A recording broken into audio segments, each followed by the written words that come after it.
Bonjour et bienvenue à nouveau. Merci beaucoup de vous joindre à moi. Aujourd'hui, le bloc des BRICS a annoncé qu'il travaillera à créer un système de paiement basé sur la blockchain et les technologies numériques. Ce nouveau système réglera les échanges et les transactions. Il deviendra effectivement une alternative au dollar des États-Unis. Ce mouvement va être crucial pour aider le bloc à commercer en monnaie locale. Cela les aidera à réduire leur dépendance au dollar. C'est encore un pas de plus vers la dédollarisation. Le système blockchain fera partie du système financier des BRICS. Il permettra aux pays membres d'éviter d'utiliser tout système de transfert occidental, comme SWIFT par exemple. Les BRICS ont annoncé que le système sera disponible pour les pays, les entreprises et même les individus. L'annonce a souligné leur désir que le système soit complètement libre de politique. Cela fait bien sûr référence aux sanctions économiques occidentales. Vous vous souviendrez peut-être que j'ai partagé un aperçu de tous les plans du bloc des BRICS pour 2024 dans une vidéo récente. L'un des principaux objectifs cette année est de faciliter les transitions monétaires des pays des BRICS. C'est précisément ce que nous voyons ici. Yuri Ushakov, un diplomate russe, aide présidentiel et l'un des représentants des BRICS, a dit qu'il travaille à développer ce qui est appelé l'arrangement de réserve contingent.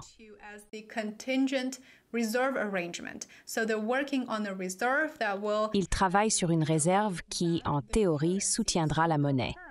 Ainsi, leur monnaie ne sera probablement pas fiduciaire. Cet accord entre tous les pays des BRICS établira le système concernant l'utilisation des monnaies locales. Nous commençons définitivement à voir le bloc aller au-delà de la simple planification. Ils commencent réellement à exécuter leur plan. Vous vous souviendrez également que la Russie est la présidente du bloc des BRICS cette année. Ainsi, les nouvelles seront probablement annoncées par le côté russe. Il n'y a pas de calendrier que nous connaissions à ce stade pour le lancement du nouveau système blockchain des BRICS, mais si vous vous souvenez, le sommet des BRICS est prévu pour octobre de cette année et il aura lieu à Kazan. Ainsi, il pourrait être sûr de supposer qu'à ce moment-là, ce nouveau système sera soit prêt à être lancé, soit nous en saurons plus sur le calendrier à ce moment-là. Outre la blockchain et le système numérique, le bloc des BRICS s'est associé à la Banque de Russie pour créer la plateforme de paiement multilatérale BRICS Bridge, qui fera partie du système monétaire mondial.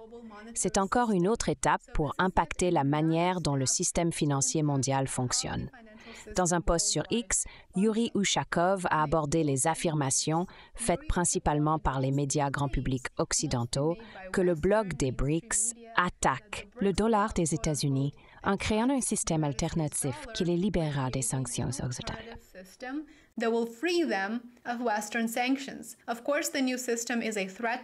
Bien sûr, le nouveau système représente une menace pour l'Occident, car ces sanctions économiques deviendront absolument inutiles une fois ce nouveau système pleinement opérationnel.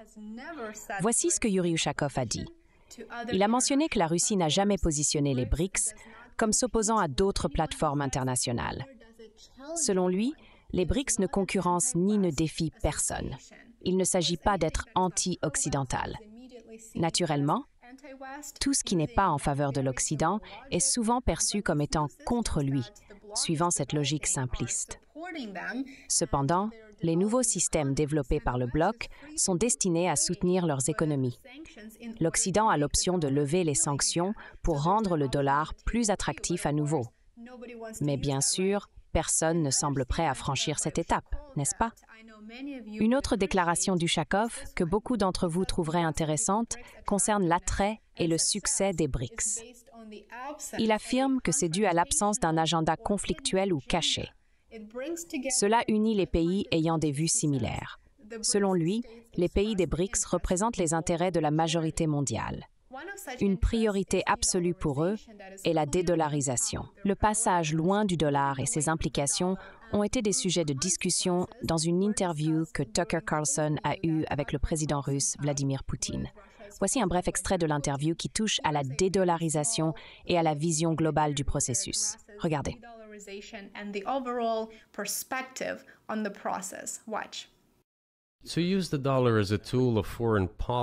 Utiliser le dollar comme un outil dans les luttes de politique étrangère est l'une des plus grandes erreurs stratégiques commises par les dirigeants politiques américains.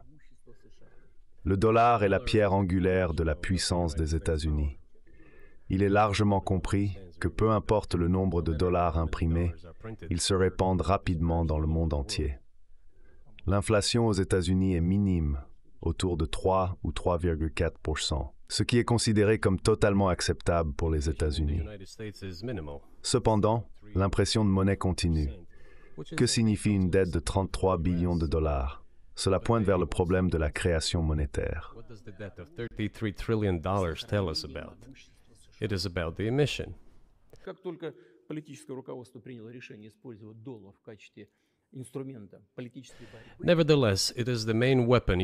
Néanmoins, c'est l'arme principale que les États-Unis utilisent pour préserver leur puissance dans le monde entier.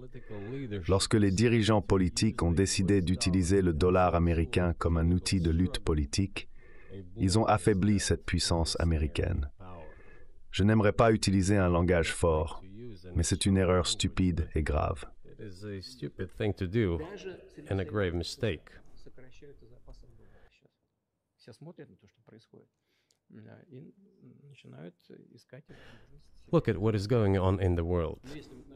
Regardez ce qui se passe dans le monde.